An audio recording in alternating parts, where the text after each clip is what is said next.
pada suatu saat kelak di tahun 2030 ada kata begini, ketika Indonesia sudah tidak ada, maka negara akan dikuasai oleh artificial intelligence. Indonesia sudah tidak ada.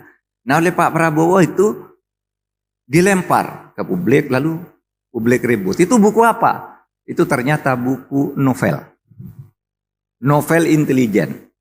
Seorang penulis tentang perang dan teknologi perang mengamati soal intelijen, lalu dia nulis buku. Suatu saat kelak ketika tahun 2030 Indonesia sudah tidak ada dan bla bla bla bla, itu jadi dasar Pak Prabowo. Pak Prabowo waktu itu diserang habis-habisan.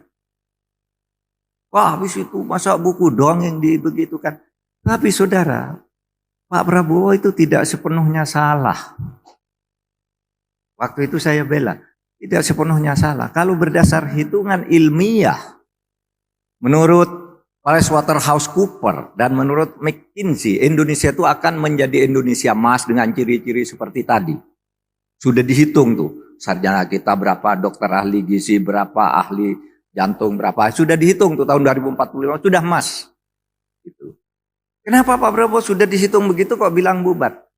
Bubar kalau Indonesia itu tidak ada penegakan hukum dan keadilan.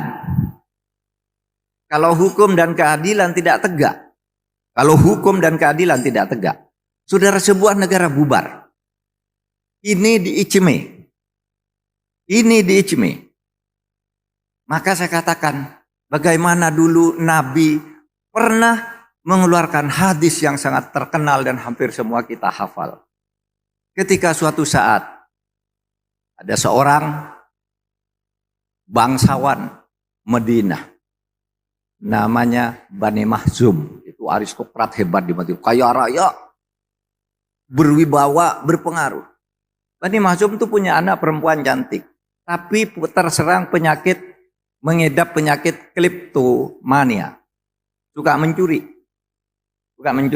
Meskipun punya apa, dia kalau ada misalnya handphone jatuh gitu jelek, dicuri. Ada apa di situ?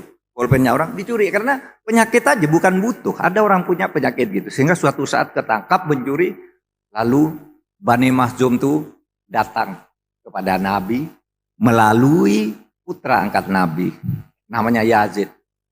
Lalu tolong bilang ke Nabi, jangan dihukum nih anak saya karena saya orang terkenal, malu. Apapun yang dia curi saya ganti, berapapun minta gantinya, asal jangan dihukum. Karena kalau anak saya yang kaya raya seperti ini, aristokrat pula, bangsawan terkenal secara umum, kalau anak saya dihukum, saya malu. Oleh sebab itu, tolong jangan dihukum, saya akan ganti berapapun dan bayar berapapun, asal mau. Kata Bani Mahzum. Tapi Nabi Muhammad mengatakan gini, bilang ya ke Bani Mahzum, hancurnya bangsa-bangsa besar di masa lalu itu karena ada orang kayak Bani Mahzum ini. Kalau ada orang besar punya uang bersalah, minta tidak dihukum. Kalau ada orang kecil bersalah, langsung dihukum. Itu yang menyebabkan negara seperti Mesir hancur, Persia hancur, Romawi hancur, Tiongkok ganti-ganti pemerintahan, Cina itu hancur karena ketidakadilan. Setiap ada dinasti, hancurnya setiap dinasti itu karena ketidakadilan, katanya. Sehingga Nabi lalu berkata, hadis yang kita hafal semua, fa ayyamallah lau anna Fatimah binti Muhammad saraqat faqatatu yadaha. Demi Allah, agar negara tidak hancur, seumpama anakku Fatimah saja mencuri, saya potong juga tangannya. Agar negara tidak hancur seperti diramalkan di tahun 2030. Itu hancur. Ini yang harus kita jaga, saudara. Ini yang harus kita jaga. Jadi secara moral, saudara, jaga negara Indonesia ini dengan cara itu. Boleh, saudara, ambil keahlian apapun, belajar. Tapi juga ada dasar moral. Kita akan berlaku adil. Karena begini, Nabi Muhammad itu benar. Di dalam fakta sejarah. Suatu negara hancur kalau ketidakadilan muncul. Coba Majapahit, bahaya sekali, hancur. Karena apa? Ketidakadilan karena perebutan kekuasaan di antara para pangeran. Demak, hancur. Mataram, hancur. Sriwijaya, hancur. Tiongkok, Mesir, zaman dulu ada Fir'aun, Firaun, hancur. Karena ketidakadilan. Nah, kenapa ketidakadilan itu menyebabkan kehancuran? Ada 4 urutan. 4 urutan terjadinya kehancuran sebuah negara. Yang ini harus kita jaga. 1, manakala di negara itu terjadi disorientasi.